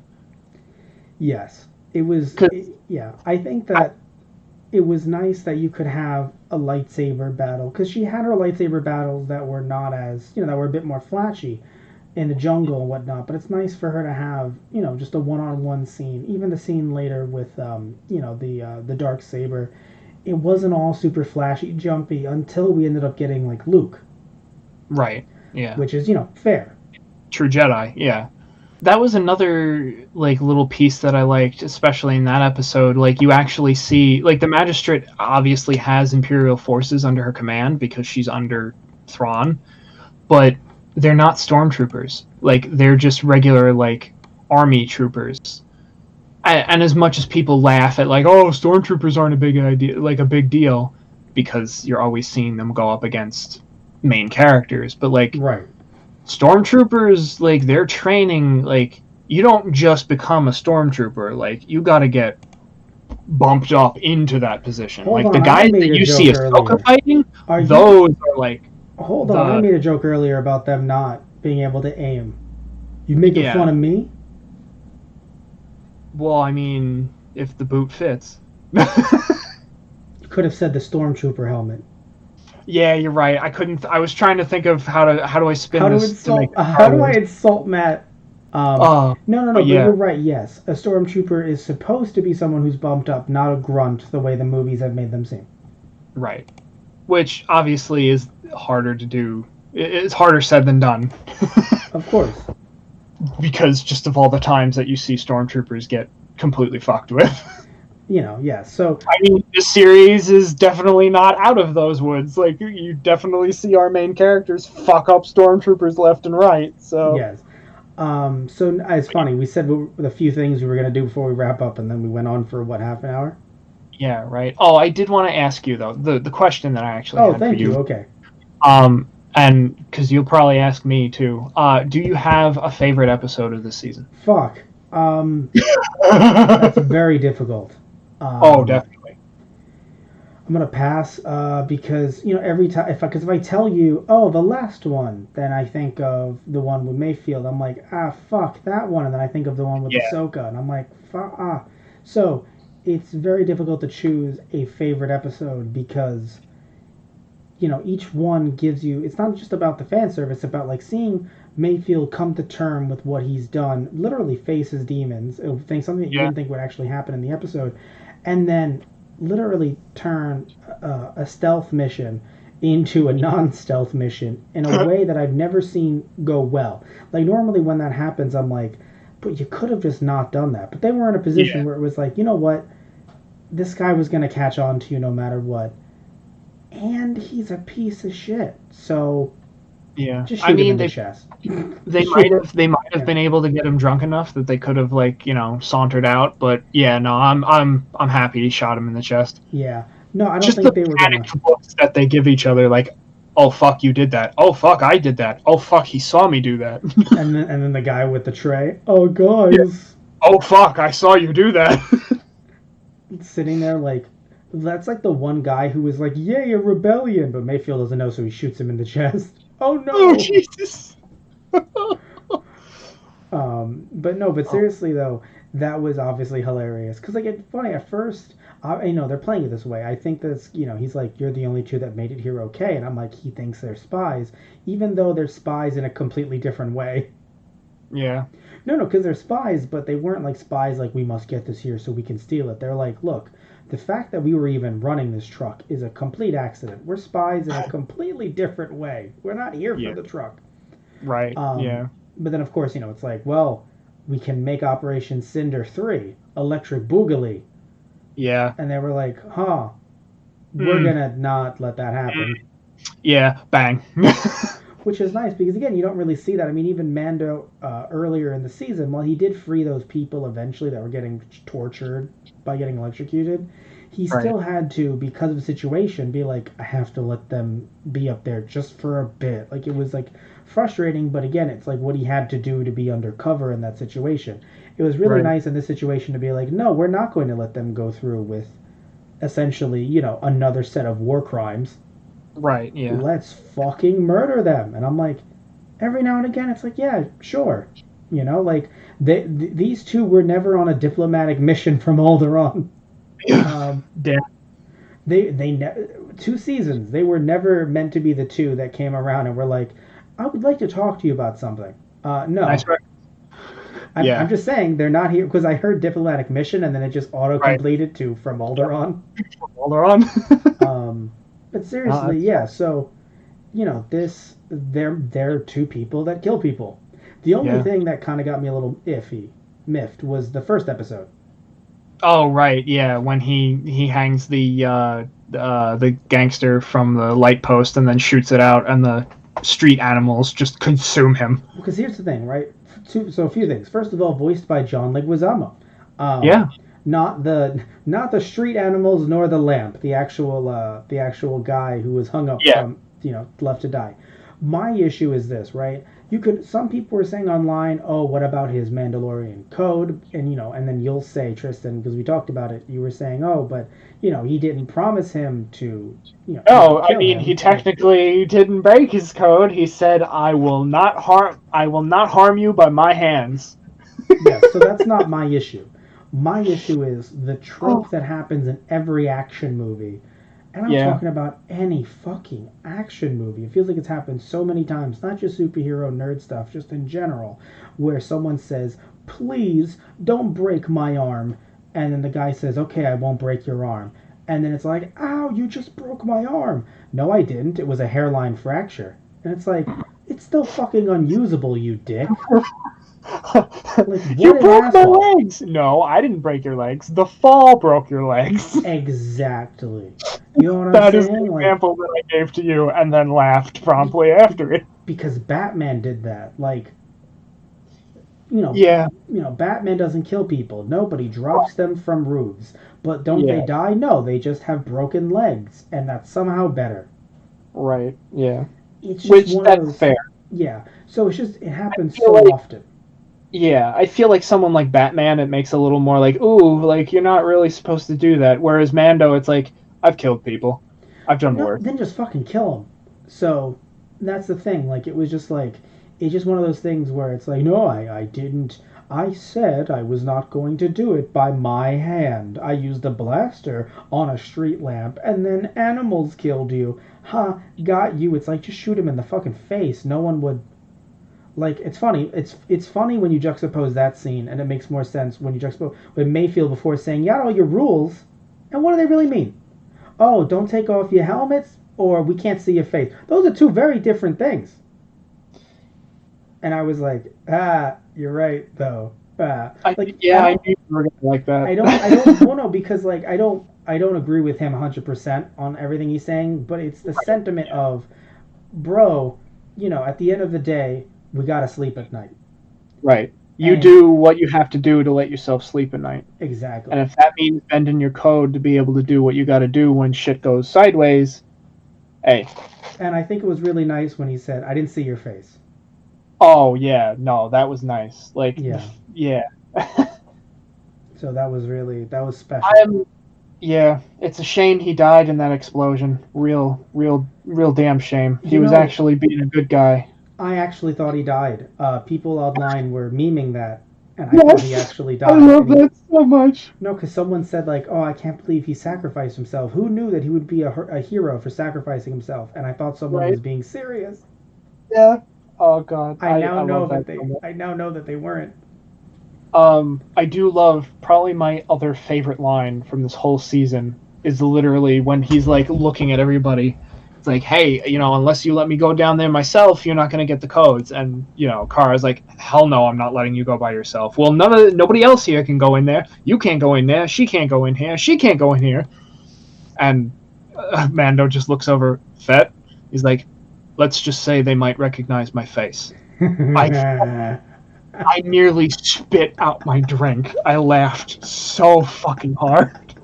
No, yeah, I found it funny how they're taking down every single person, and he's just like, yeah, let's just say It's they like might. the Empire has hired me for a few jobs. We'll put it that way. Also, my face has been plastered all over the galaxy for at least 5 years.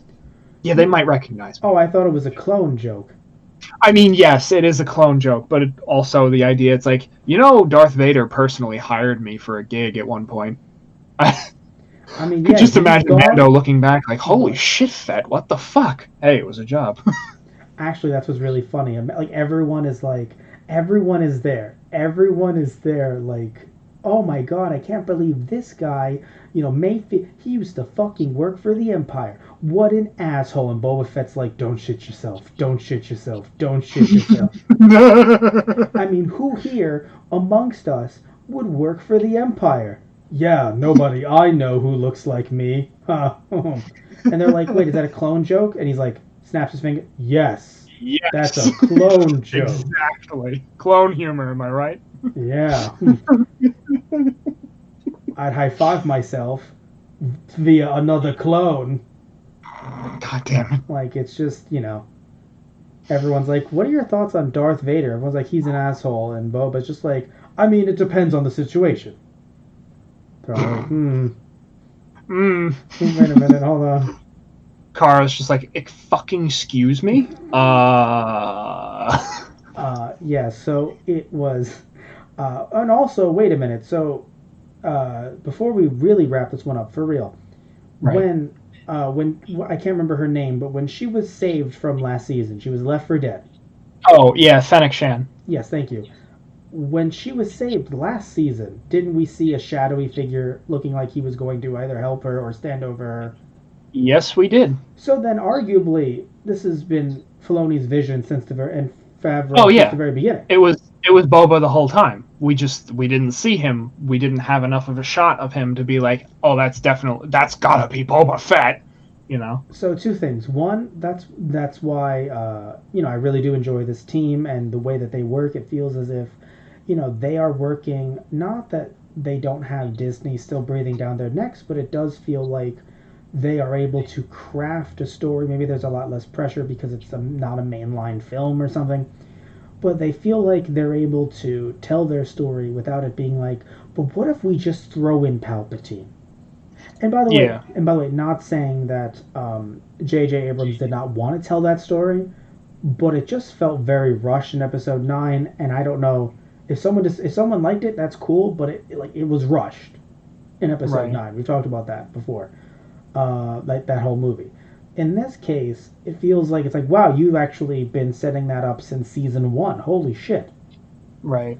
You And know, yeah, I mean, I was really happy to see Ming Na Wen come back to play her because at first I was really like sad. I'm like, me oh, she was too. kind of cool, and they just killed her off, and now it's Yeah. like, yes. Yes. No, I was so I happy to see believe her the back. actress was like really happy to come back. She's like, I actually really wanted to play that role. I really liked the character. Yeah, no, no, no. I was so happy to see her back. That made me happy. And also, again, it's another thing that makes me sit back and go, if they have all of this control to have these characters in there, that's just, I sound like a broken record. You didn't need to have so many backdoor pilots, you know? You did, because, like, they have the power, clearly, to have Yeah, the characters in here. I don't know, like, I just would have been shocked if there wasn't a lot of social media buzz for Ahsoka Tano, and then they're like, I guess we don't do a show based on her. It's like, no, there's still people who like the character. right. I think personally for her character, it was getting the right person to do it and Hmm. being able to like I think they wanted to test out, okay, we're gonna make Ahsoka Tano live action. Let's see how people like I that don't know. first. I don't know because like, I don't know. well, That might just be me. I don't know. well, no, no, no, no. It makes sense in TV land where you have to like sell all this. You have to be like, oh, hey, we have to sell this to a network. This is Right. Disney's own streaming service. That's true. Yeah. That's what makes me feel weird. It's like, are they really sitting back like, no, it's a lot of money to make a show, so we can't just make a show for a streaming service. We have to make sure people like it. And it's just like, I can't. But then maybe make the show animated then. Yeah. Yeah. You know, Like, how many more people are you going to get to watch this live action than you would if it was animated? Yes, there are some people who look at live action, they hold it in better regard than animated stuff, but also, will people be making the jump from a Clone Wars animated show to Ahsoka Tano's live action To a show? live action series. I Yeah. don't know. Yeah. Although I do appreciate, Filoni's look on the character. He says that she's not an animated only character, and obviously we now know that he sees her as a character who truly is not Oh, yeah. animated only. And I find it very interesting. Multi-dimensional. Yeah. Multidimensional. I find it very interesting. Yeah. In what else she may appear in next, maybe like a video game or something, and try to make it canon in some respect. Maybe. Yeah, it would be very interesting. So either way, I think it's time to wrap this up. We can say that we definitely did like the season. Again, not everything was perfect, but it doesn't mean that it was a bad season by any means. Yeah. And I think it was so different compared to the first one that it's so hard to say which one was better, which I like. Right. Well, because it's hard for me to say, oh, season one was better, because it was doing something completely different. Yeah. Yeah, that's true. So thank you all for listening in. If you like this, then please like and subscribe over at our Those Guys on the Radio YouTube channel. You can also check us out on our Podbean, which is also Those Guys on the Radio as well, or you can just search up Those Guys and you'll find us there. We talk about a lot of different types of stuff as well. We also have a Tokusake show where Tristan and I monthly talk about different tokusatsu, i.e. Japanese, either superheroes or giant monster stuff. And just this past Christmas, we actually talked about a Power Rangers special called Alpha's Magical Christmas. Yeah, it was a thing. And we also drank some sake as well, which definitely made it feel better going down. So either way, you can check all that stuff out. That, by the way, is not on our Those Guys on the Radio channel. If you're looking for a video of it, that's over at our Toku Dragon channel, where I talk about different tokusatsu related stuff, Power Rangers, Japanese superhero stuff, all that jazz. So this has been a lot of fun. Technically the first episode of Through the Force. Technically. Yeah. Technically. So, and we'll have all the stuff still up. But yes, this is Through the Force. And through the Force be with you. Through the Force be with us all, Tristan. Through the Force, all things are possible. Correct. Love you all. Take care. See you. Have a good one.